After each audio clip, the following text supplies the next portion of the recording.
Bismillahirrahmanirrahim. Assalamualaikum warahmatullahi wabarakatuh. Salam sejahtera untuk kita semua. Sebelumnya, terima kasih kepada Ibu dosen Sinta Wahyu Hati, Esos MAB, dan Ibu Atiqotunisa, STRAB. Kami dari kelompok 5 Kesekretariatan Prodi Administrasi Bisnis Terapan, kelas ABT 2B pagi. Di sini kami akan mempresentasikan hasil diskusi kami mengenai teknologi dan otomatisasi perkantoran. Yang pertama, pengertian teknologi perkantoran adalah bagaimana proses mencatat, menghimpun, mengolah, memperbanyak, mengirim, dan menyimpan bahan-bahan keterangan secara efisien dengan menggunakan mesin-mesin. Dalam pengertian di atas dapat digarisbawahi bahwa teknologi perkantoran merupakan suatu proses dari berbagai kegiatan untuk mengolah bahan-bahan atau data secara efisien dengan menggunakan mesin. Yang kedua ada pengertian otomatisasi perkomputer. Otomatisasi komputer merupakan penggunaan alat elektronik yang digunakan untuk memudahkan komunikasi formal dan informal, terutama yang berkaitan dengan komunikasi informasi dengan orang-orang di dalam dan di luar perusahaan. Otomatisasi komputer berawal dari tahun 1960 ketika IBM menciptakan istilah word processing untuk menjelaskan DVD mesin TIK listriknya. Selanjutnya, tujuan otomatisasi komputer. Office automation bertujuan untuk meningkatkan produktivitas kerja melalui yang pertama meminimalkan pengeluaran pada biaya, kedua pemecahan masalah kelompok, ketiga pelengkap bukan pengganti, yang keempat penggabungan dan penerapan teknologi. Selanjutnya memperbarui proses pelaksanaan kerja di kantor, meningkatkan produktivitas dan efektivitas, dan yang terakhir peningkatan komunitas dapat menghasilkan keputusan yang lebih baik dan lebih cepat. Manfaat yang diperoleh perusahaan dalam pemanfaatan sistem otomatisasi perkantoran. Di antaranya yaitu yang pertama, membuat informasi jadi hemat biaya dan mudah digunakan, dipindahkan, dan dirawat. Yang kedua, dapat meletakkan landasan yang kuat untuk integrasi informasi. Yang ketiga, komputer tidak menggantikan pekerjaan saat ini. Yang keempat, pemecahan masalah dalam kelompok. Yang kelima, sebagai suatu cara komunikasi bisnis. Adapun yang mempengaruhi peranan otomatisasi perkantoran dalam pemecahan suatu masalah, yaitu yang pertama jenis organisasi.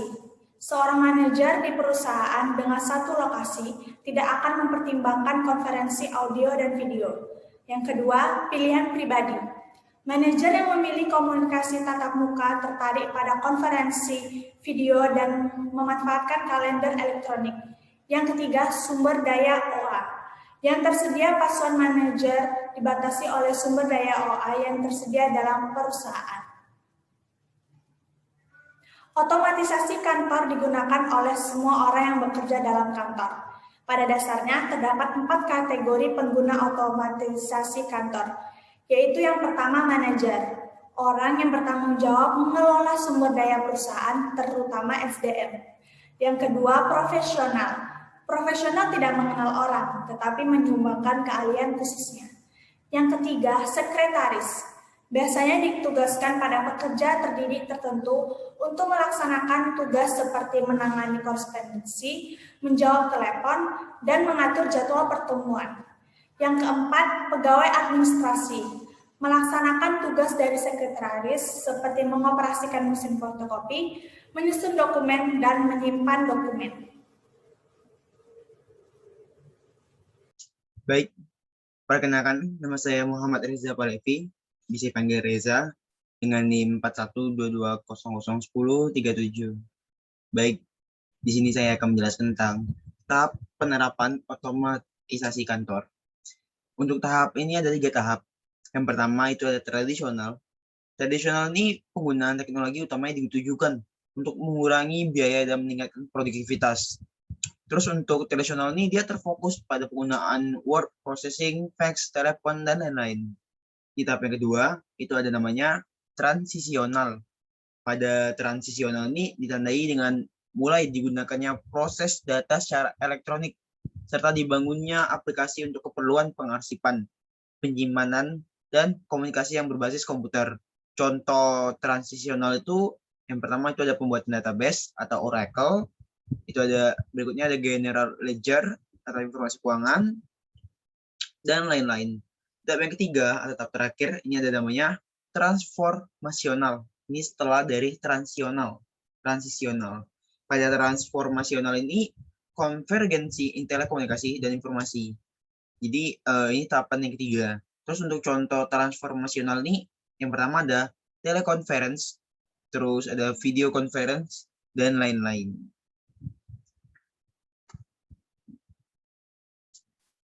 Berikutnya itu ada jenis-jenis aplikasi otomatisasi kantor.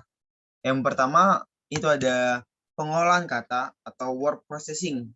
Word processing ini adalah penggunaan suatu peralatan elektronik yang secara otomatis melakukan beberapa tugas yang diperlukan untuk membuat dokumen, ketik, atau cetak. Terus yang kedua itu ada surat elektronik atau bahasa Inggrisnya electronic mail or email. Electronic mail ini yang dikenal dengan email yang bisa kita gunakan untuk mengirim. Biasanya itu kayak mail Google, seperti itu contohnya, atau Yahoo. Terus ya penggunaan jaringan komputer yang memungkinkan pemakai untuk mengirim, menyimpan, dan menerima pesan dengan menggunakan terminal komputer dan peralatan penyimpan. Yang ketiga ini ada voicemail. Voicemail ini persis sama dengan electronic mail. Perbedaannya bahwa kita hanya mengirimkan pesan dengan mengucapkan pesan tersebut, yaitu melalui telepon dan bukan mengetiknya. Terus yang keempat dari jenis-jenis aplikasi itu ada electronic kalender atau kalender elektronik. Ini adalah penggunaan jaringan komputer untuk menyimpan dan memanggil acara yang telah ditetapkan oleh manajer. Electronic calendaring bersifat khusus di antara aplikasi otomatisasi kantor karena dia hanya menyusun terjadinya komunikasi, bukan mengkomunikasikan informasi. Seperti itu. Yang berikutnya atau yang kelima, itu ada audio conferencing. Audio conferencing ini adalah penggunaan peralatan komunikasi suara untuk membuat hubungan audio di antara orang-orang tersebar secara geografis untuk tujuan melakukan konferensi. Audio conferencing ini adalah aplikasi yang pertama yang tidak memerlukan komputer. Dia hanya memerlukan penggunaan fasilitas komunikasi audio dua arah. Berikutnya ini ada video conferencing. Video conferencing ini melengkapi sinyal audio dan sinyal video. Peralatan televisi digunakan untuk mengirim dan menerima sinyal audio dan video.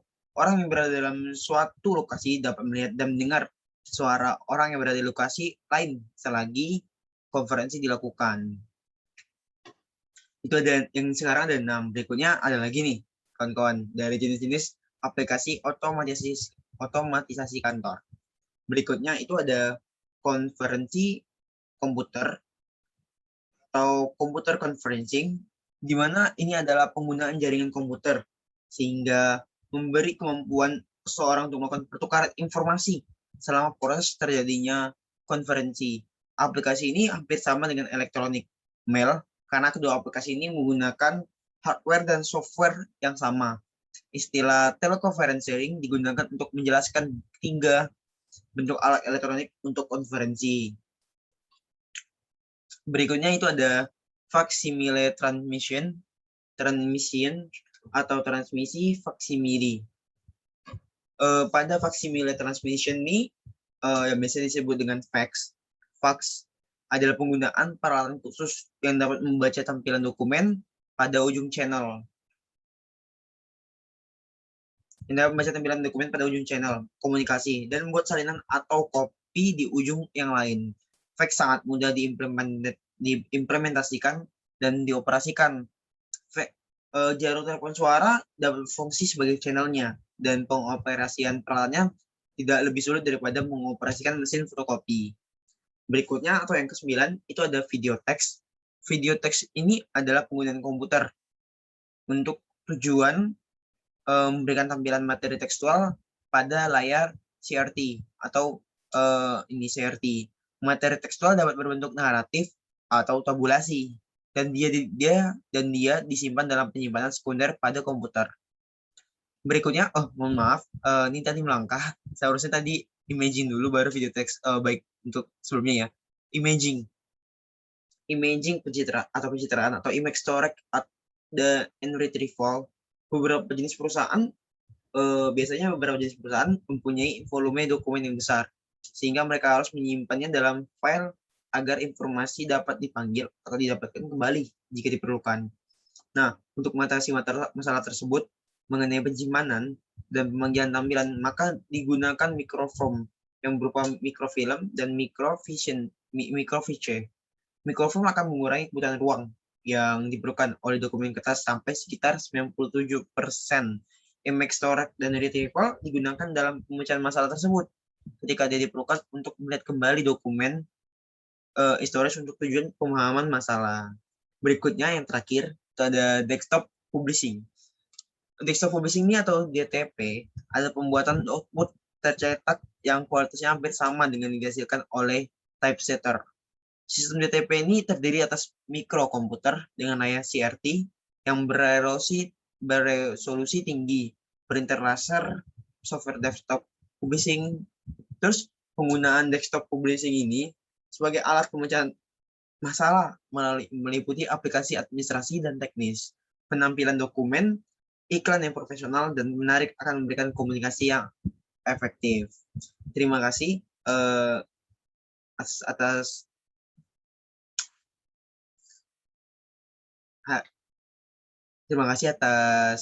kesempatannya. Berikutnya akan disambung dan dilanjutkan oleh kawan saya. Terima kasih. Selanjutnya ada dampak-dampak dari otomasi perkantoran. Adapun dampak positif, 1. Mendorong untuk belajar keterampilan baru. 2. Pekerjaan yang menjemukan dapat dialihkan ke mesin-mesin. 3. Lebih mudah dan cepat dalam memperbaiki kesalahan-kesalahan. 4. Bertambahnya kesempatan dalam bidang penggunaan peralatan, teknologi atau elektronik, programmer, dan rekayasa software. 5. Kesempatan untuk memperpendek dari kerja setiap minggu. Yang terakhir, lebih sedikit pekerjaan. Adapun dampak negatif dari otomasi perkantoran. 1. Cenderung karyawan jadi machine minders. 2. Masalah kesehatan sebagai akses dari peralatan seperti layar, printer, dan sebagainya. 3. Kehilangan kontak personal karena penyampaian informasi dilakukan oleh mesin. Yang keempat, implikasi terhadap pemberi pekerjaan. Yang terakhir ada memerlukan waktu untuk perubahan dari sistem manual ke sistem elektronik.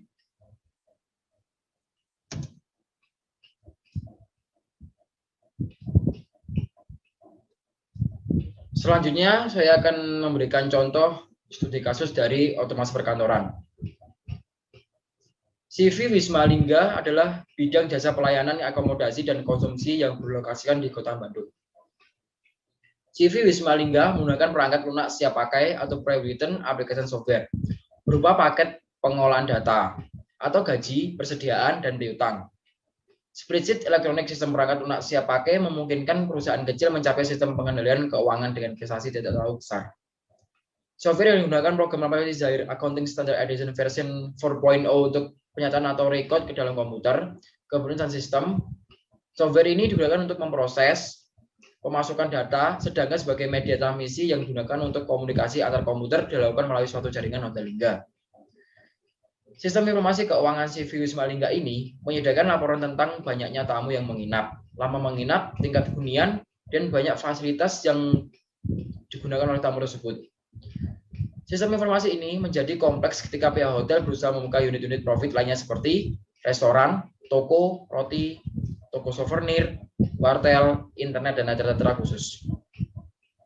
Departemen TI Hotel semakin tertantang untuk membangun sistem informasi keuangan yang terpadu dan dapat menghasilkan informasi akurat setiap saat.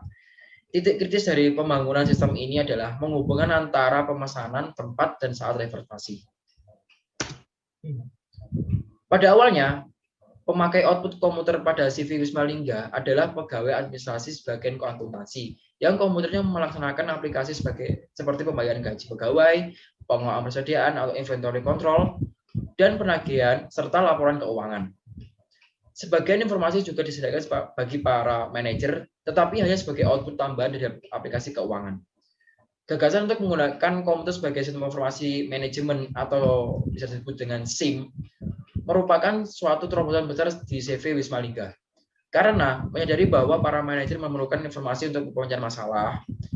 Ketika CV Wisma Lingga menjangkau konsep SIM, CV Wisma Lingga mulai mengembangkan berbagai aplikasi yang secara khusus diarahkan untuk mendukung manajemen keuangan. Namun, bukan hanya manajemen yang memperoleh manfaat dari penerapan SIM.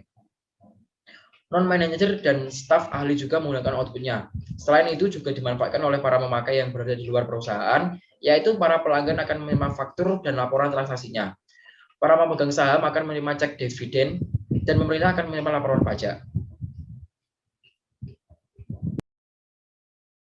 Baik, saya akan menjelaskan mengenai analisis studi kasus pada CV Wisma Lingga. Perkenalkan, nama saya Ana Fadila Rahmadani dengan NIM 4122001047. CV Wisma Lingga telah menerapkan otomatisasi kantor dalam menjalankan bisnisnya. Penggunaan Office Automation tampak dalam pemanfaatan software yang digunakan untuk mengelola informasi keuangan termasuk laporan gaji, persediaan, dan piutang. Penggunaan software ini telah memudahkan pekerjaan karyawan di CV Wisma Lingga. Karena tujuan utama dari Office Automation adalah mengurangi penggunaan tenaga manusia yang dibantu dengan teknologi sehingga mampu meningkatkan produktivitas dan efektivitas pekerjaan. CV Wisma Lingga juga sudah menggunakan spreadsheet elektronik sehingga memudahkan untuk pengendalian keuangan. Dan penggunaan spreadsheet elektronik ini juga tidak membutuhkan investasi yang besar sehingga selain memudahkan pekerjaan juga tidak mengurangi banyak anggaran. Sehingga penggunaan Office Automation dalam CV Wisma Lingga mampu membuat pekerjaan menjadi lebih efektif dan efisien. Software yang digunakan oleh CV Wisma Lingga telah memiliki banyak keunggulan. Yang menjadi kekurangannya hanyalah pada sistem informasi keuangan yang menggunakan software ini hanya dapat dioperasikan pada web server dengan modul PHP versi 4. Oke, jadi saya jelaskan kembali yang tadi sudah disampaikan oleh Farizal. Software yang digunakan oleh CV Wisma Lingga yaitu aplikasi Zahir Accounting Standard Edition versi 4.0, Sound System, dan jaringan Hotel Lingga atau yang dulunya bernama CV Wisma Lingga. Sistem informasi yang digunakan oleh CV Wisma Lingga menyajikan dan mengolah berbagai data, tetapi CV Wisma Lingga masih perlu mengembangkan penggunaan Office Automation sehingga dapat membangun sistem informasi keuangan yang terpadu yang dapat menghasilkan informasi akurat setiap saat. Karena CV Wisma Lingga membutuhkan pembangunan sistem ini yang dapat menghubungkan antara pemesanan tempat dan saat reservasi. Karena jika CV Wisma Lingga menggunakan Office Automation, maka pekerjaan dilakukan cepat terselesaikan. Oke, next. Meskipun pemodelan database sistem hotel ini tergolong cukup sederhana, tetapi tingkat kontrol yang dibutuhkan sangat tinggi, khususnya untuk menghindari terjadinya perbedaan perawatan dari biaya yang ditawarkan dan yang dibayar oleh tamu. Jika penggunaan Office Automation maksimal, maka database sistem hotel ini lebih efektif dan efisien. Pemilihan untuk menggunakan komputer sebagai sistem informasi manajemen merupakan pemilihan yang tepat karena manajer sangat membutuhkan informasi tersebut untuk pengambilan keputusan. Sedangkan penggunaan Office Automation dapat memudahkan pengelolaan dan pengolahan sistem informasi sehingga tidak hanya manajer yang dapat memanfaatkan sistem informasi tersebut, tetapi juga berbagai staf ataupun karyawan lain. Bahkan melalui Office Automation, pelanggan juga dapat memanfaatkan informasi tersebut seperti penerimaan faktur dan laporan transaksinya. Para pemegang saham juga akan menerima cek dividen dan pemerintah akan menerima laporan pajak. Sehingga Office Automation sangat membantu mempermudah dalam pekerjaan tersebut. Kemudian, saran yang kami berikan kepada CV Wisma Lingga yaitu sebaiknya CV Wisma Lingga memaksimalkan penggunaan Office Automation dalam mengoperasikan usahanya. Karena jika Office Automation maksimal, maka kinerja dari usaha tersebut lebih efisien. Office Automation mampu mempermudah pekerjaan menjadi lebih ringan, mampu melayani pelanggan lebih baik karena informasi lebih akurat, serta dapat memberikan informasi yang lengkap sebagai patokan manajer dalam pengambilan keputusan. Office Automation dapat meningkatkan produktivitas perusahaan serta profit perusahaan. Perusahaan akan lebih mudah mengelola informasi dan memanfaatkan demi kemajuan perusahaan. Penggunaan Office Automation juga harus disertai dengan penambahan kemampuan keahlian dari pemakainya yaitu semua karyawan, staf, dan manajer.